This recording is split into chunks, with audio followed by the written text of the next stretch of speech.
wants itself. It's just that at some point everything in the world is silently down. In my bag I can feel the corner of your favorite book growing soft and swollen, using the excuse I made for myself. I have to return this. I was walking down a familiar street.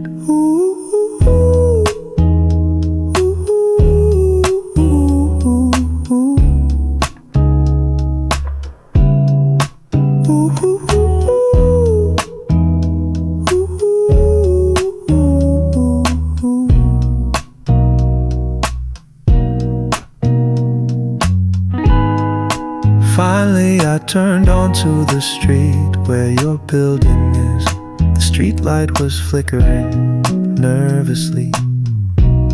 From behind that door I thought I could hear faint laughter, a kind of laughter I don't know, kind I can't break into. That sound made a stranger out of me. I couldn't bring myself to ring the bell. I just stood there. If the door were to open, what would I even say? I came to return this book. The words feel like a transparent lie.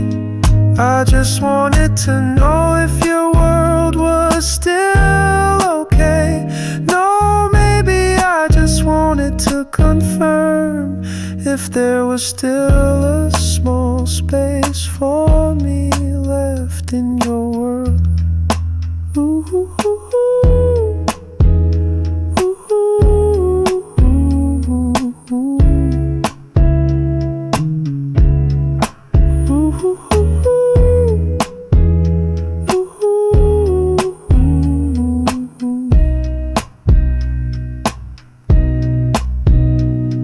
In the end I turned to leave. The rain is falling harder now. The damp book is still in my bag, and a warm light is leaking from your window. Nothing has changed, I just came to confirm one more time that I am not in that light.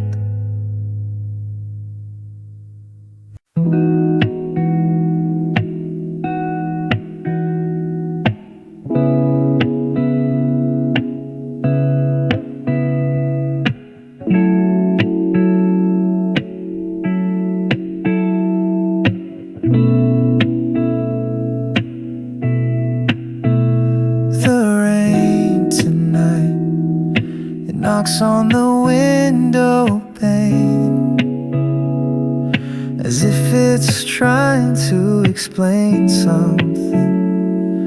The air in the room is damp, and the edges of all things have gone soft in this room with no lights on. I think of the steam that used to rise from a bowl of hot noodles so long ago, ago. And beyond that steam there was your face, your eyes which always seemed a little sad, your lips which never once laughed out loud. We sat at the same table, eating our own separate loneliness. Only the sound of spoons touching porcelain proved that we were in the same space.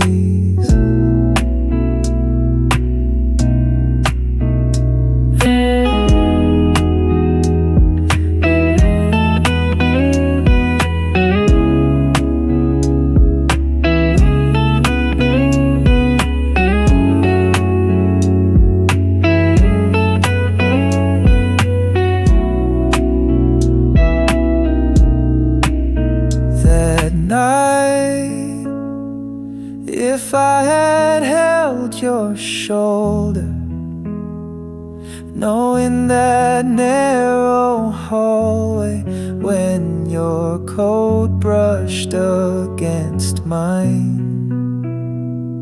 If only I had turned back, would our story have been a little different?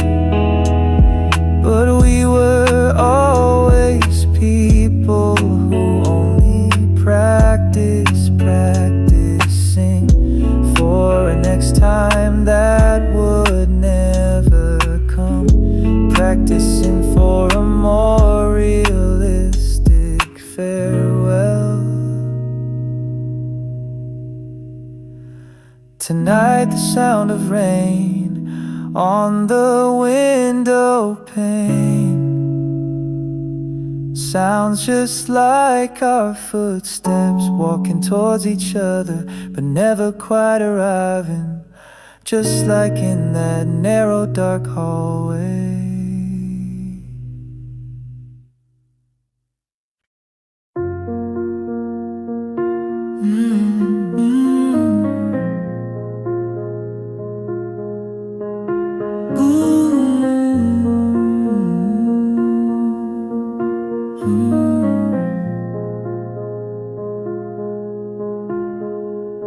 A hillside road where white dust kicked up softly. My old bicycle, every time it climbed that road, faithfully made a creaking sound. In the old leather bag on my shoulder there were letters for the one person who owned all the words in the world on that road. Heading to his small house at the edge of the cliff, I was always closer to a pilgrim than a postman.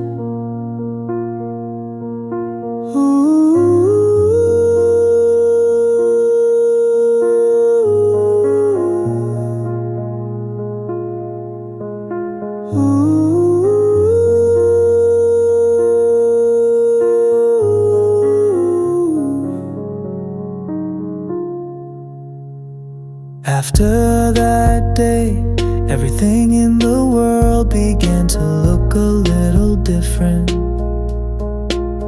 It was because of the new words he taught me, the idea that everything in the world could become something else. When I saw her smile, I now thought of the fluttering of a butterfly's wings. Countless words surged inside me like waves, but I didn't know how to bring them out. So I picked up a tape recorder into the old and clumsy machine. I began to capture the world, the sound of the wind scratching the cliff, the sound of water drops forming on my father's net and falling, the sound of the small town church bell announcing noon, and the sound of a silence that was like stars pouring from the night sky. This, I thought, was the only poem I could send him. Now he is gone, thinking of someone far across the sea.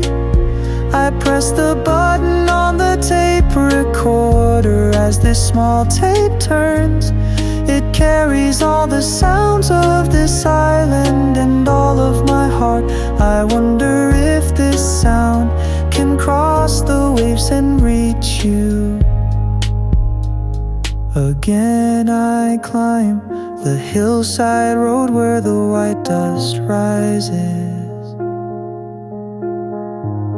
My bag is empty now, but my world is full. Everything in the world has become a poem that resembles her name.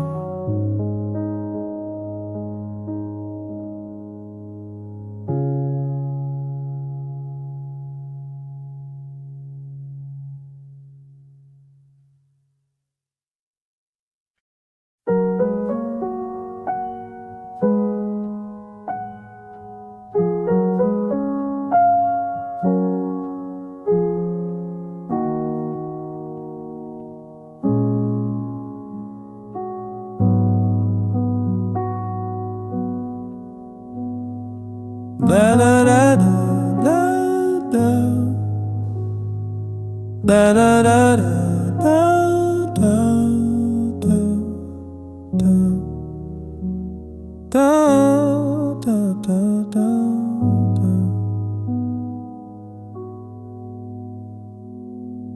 The late afternoon light was drawing long yellow rectangles on the floor. The house was quiet, the kind of quiet that makes you notice the sound of your own breathing. I found myself in front of the old closet without really knowing why I was there. My hand hesitated on the doorknob.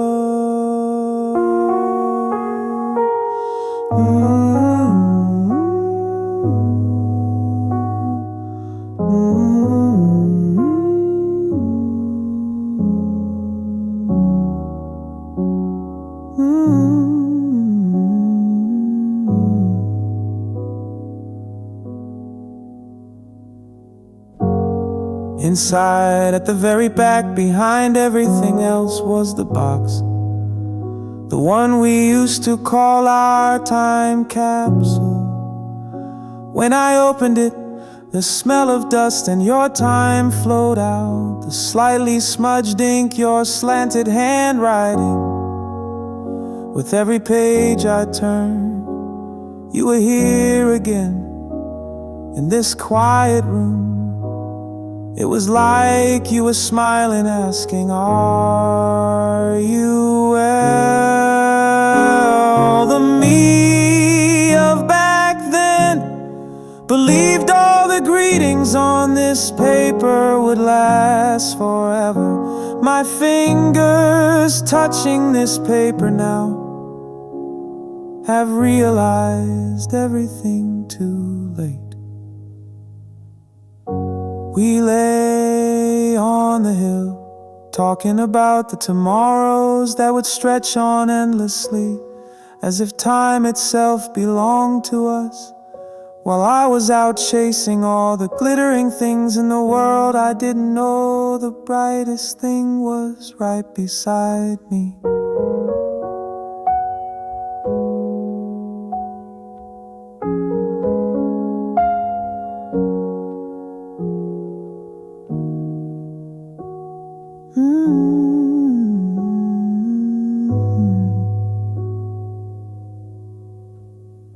Now I know, only after the world that was you disappeared, did I become alone. And so I answer these old letters. I'm not doing well because you're not here.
I opened the front door, the world was filled with the soft, milky light. You were there waiting for me, as if by appointment. We nodded without a word and set off.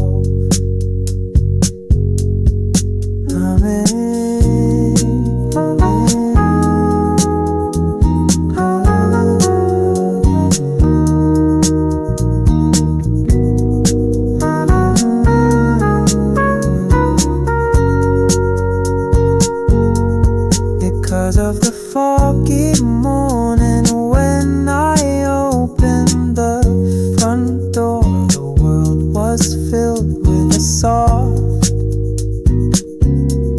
milky light. You were there waiting for me, as if by appointment. We nodded without a word and set off. Because of fog, it felt like the world had become a cozy room just for the two of us. Every time we matched our steps, the smell of damp earth and the sound of dry leaves breaking created a cheerful rhythm. We didn't ask where we were going, there was no need to. We just walked wherever the path led us. We were silent, but the silence wasn't empty. It felt full with each other's warmth. We didn't feel the need to talk about anything, just the fact that we were walking together, that alone made our hearts feel full. Suddenly you kicked a small stone with the tip of your shoe. It was a meaningless gesture, but I couldn't help but laugh because of the slightly colder air. The tip of your nose was a small round red. Over our shadows the last leaves fell slowly. There was no grand destination. Maybe we were walking this path just to hear this crackling sound, the sound of our footsteps on a morning like this. That alone was everything.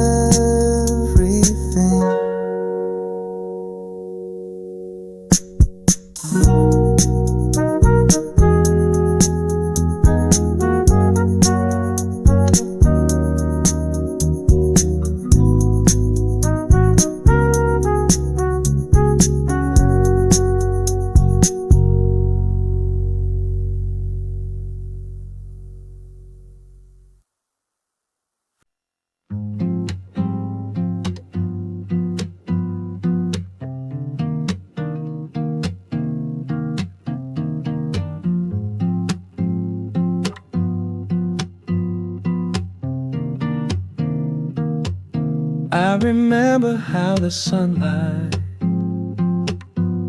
used to settle on the old chair, how even the smallest dust motes would sparkle inside that light.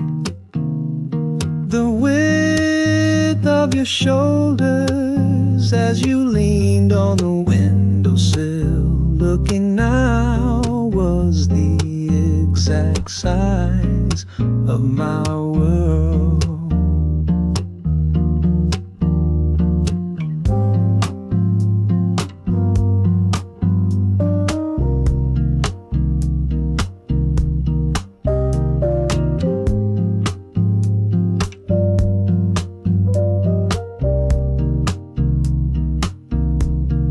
My only job was to gather all the warm sunlight in the world and place it quietly at your window, to watch the seasons pass you by, to watch your heart grow inch by inch. Those days were everything to me. So if one day you can no longer find me in this chair, please don't be sad. Instead, just look for the warmest corner in the room, the place where the brightest midday sun stays. That warmth is everything I ever wanted to give you.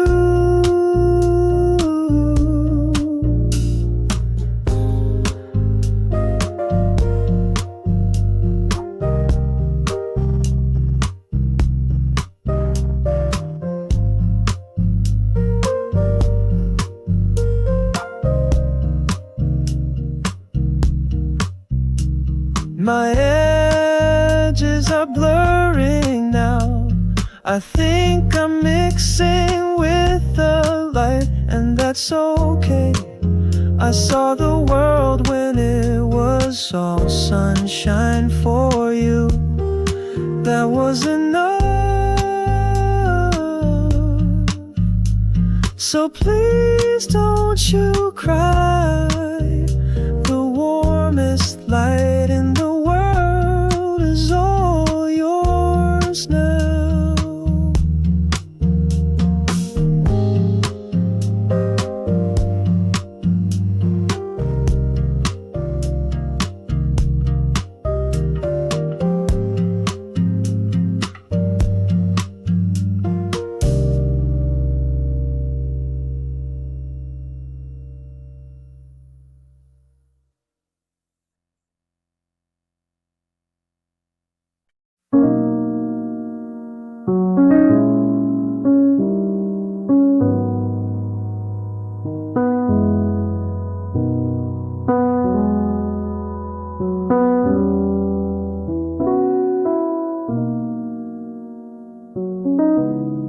The sound of champagne glasses,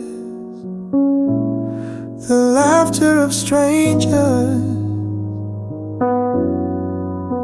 I saw you from across the river of all that noise. You were with someone else, laughing the laugh I knew.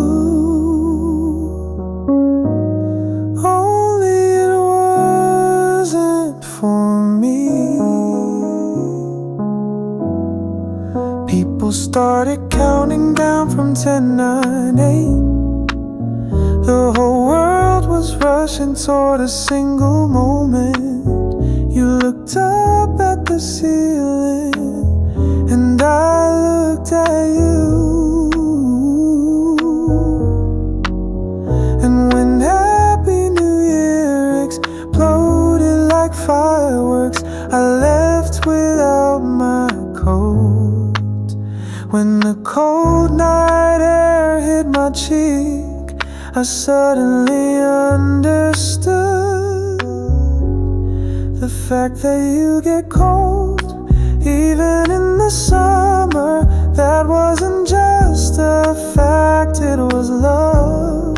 The hour it takes you to order a sandwich that wasn't just your personality, that was love too.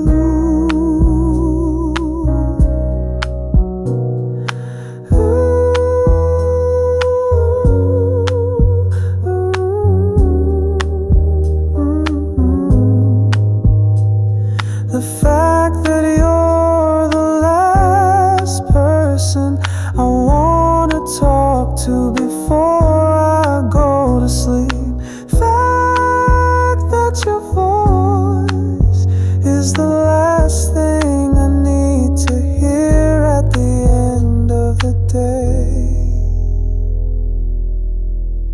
tucked it away in the convenient drawer called friendship, but it was love from the very beginning. I'm running now back down all the wrong roads we walked to get here, just to say this: we were never really friends, not for a single moment.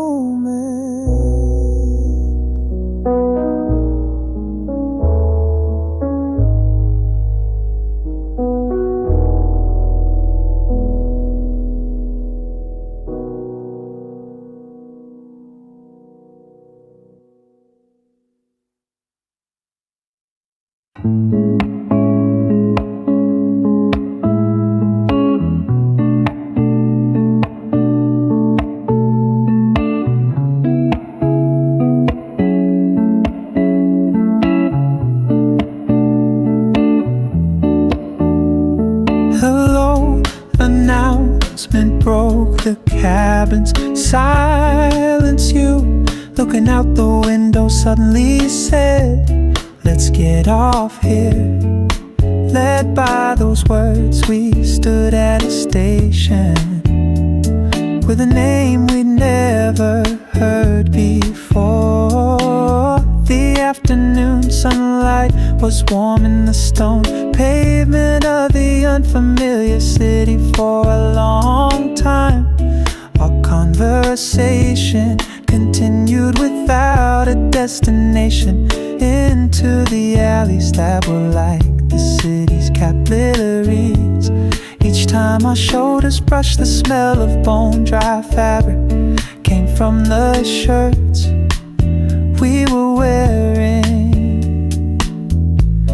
We sat side by side in a small listening booth of an old shop, sharing one pair of headphones. I could feel the song precariously cross from my left ear to your right.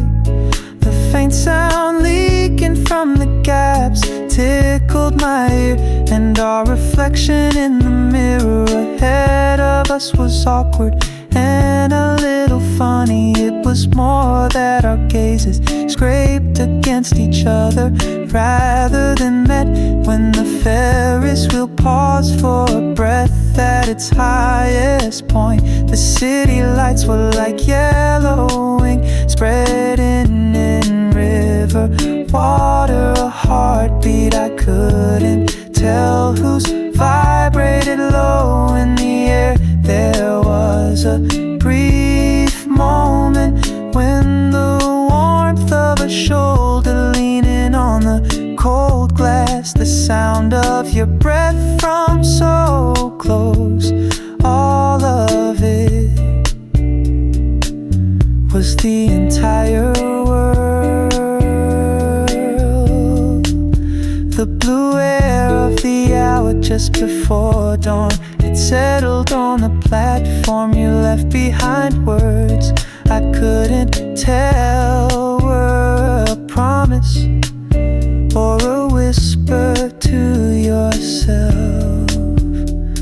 The train began to move and you became a landscape, then a line, and soon disappeared into a single dot. As I stood there for a long while longer, I saw the shadow that had grown long at my feet. It was a shadow of just one person.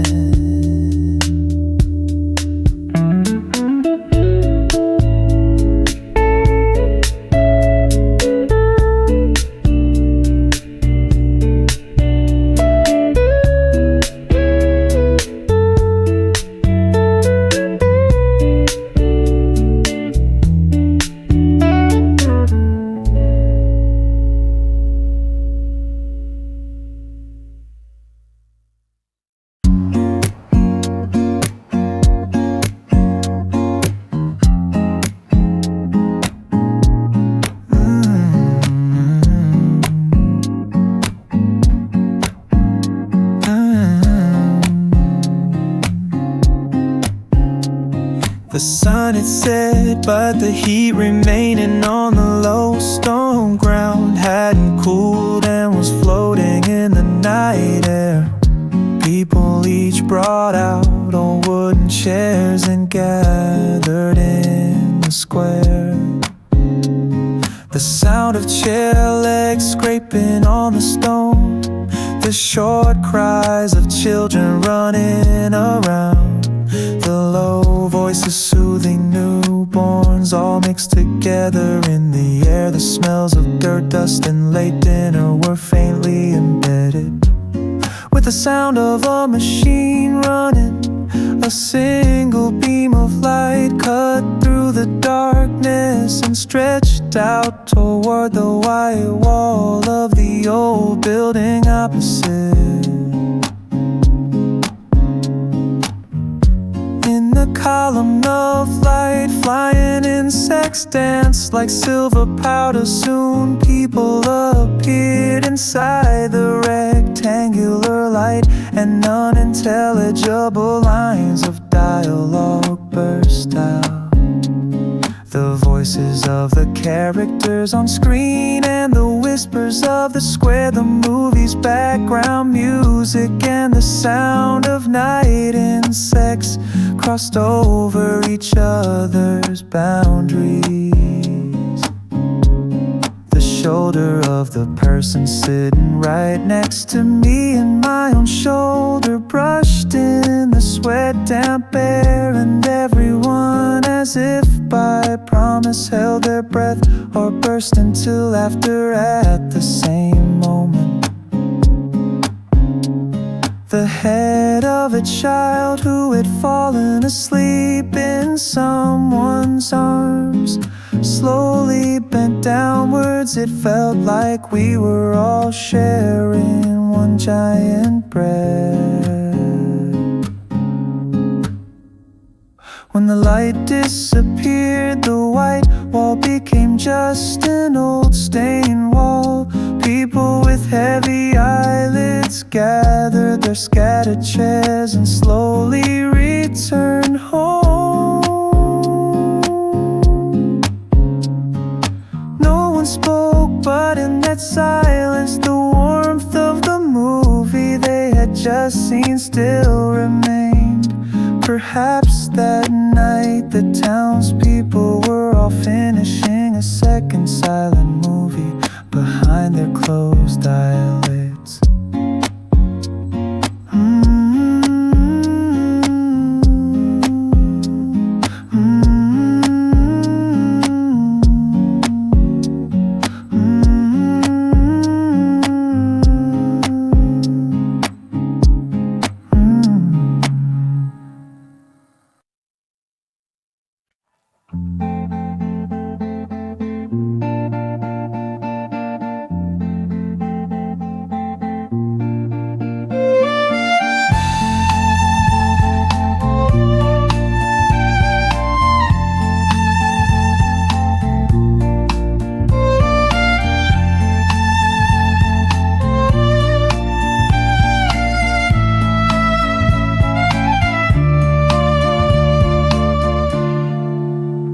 As the sun hit its body below the hill, the wind scent changed like it had been waiting. A cool and clean smell of earth from the village square. The smell of bread and apples roasting on the fire drifted out and mixed together. A large bonfire was burning like the only sun of this night. In its orange warmth, the children's laughter was round and the adults' laughter was low. Someone placed a bowl of hot soup into my hands, and the warmth of the steaming bowl spread through my entire palm. A shared cup of cider, a shared piece of bread, the bonfire story sound of the laughter, the words left unsaid, a blanket of starlight high over our head. An old violin was taken out one by one, the very old songs we had forgotten. And to that slow melody, the shadows the fire made of us danced long and slow. At the end of a season spent in sweat, we were simply together in front of this simple warm light, and that was enough. The bonfire breeze and the long shadows dance, the low sweet notes of an old violin, a circle of faces caught in a warm trance. This is where